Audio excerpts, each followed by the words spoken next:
نایۆرمزی بەخشایندەی بەخشاینگەری میرەبانە ئەورامەزداو هەشمە و بەیشتە ماستی وشتاستی وشتاهمایی هێدا شایی بەیشتایی ئەشەم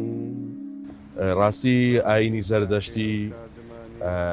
هەڵقوڵاوی ئاینی میترایەکانە کە ئاینە میترایەکان فرائینی بوون. زەردەشتی مەزن هات چۆن ناو سروشتە سروشی بۆ هات و توانی لە ڕێگەی ئەمەوە بتوانێت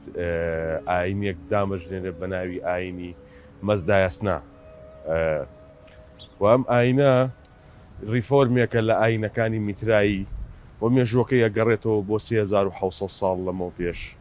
بە دڵنیاییەوە وە خۆشی زەردەشت هەر لە کوردستان لەدایک بووە لە گۆلی ورمێ لە دەریاچەی چیچەس و ئەم ئاینە ئاینێکی تا سەر ئێسقان کوردیە. من کە دەروونم لەگەڵ بێری پاک ڕێخستووە دەزانمیش هەوێستێک لەگەڵا هورا مەزدا بێپادا. ڕاستی خۆی زەردەشتی مەزن خۆی لەناو سروشدا لەناو ژینگەدا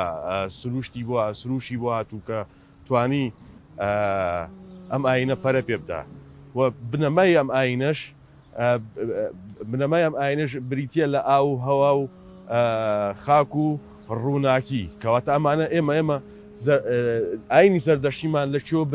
بنیان نەرەکەی کوێ ناو سروشتە ناو ژینگەیە لەبەرەوە ژینگە گرنگیەکی بۆ ئێمەیە بە هەموویەوە ینی بە هەموویە وەکو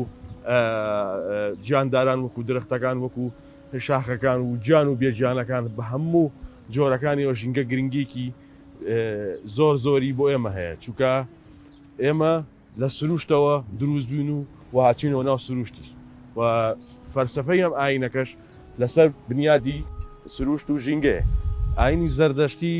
یەکێک لە بنیاتەکانی وە دروستبوونی لە ژینگەوە هەڵقوڵاوە لە ژینگەوە دروست بووە لە ژینگەوە سروش هاتووە بۆیە ئێمە گرنگیەکی زۆر بە ژینگە دەدەین چونکە ژینگە بەشێکە لە ئێمەش دەبینەوە بە ژینگە.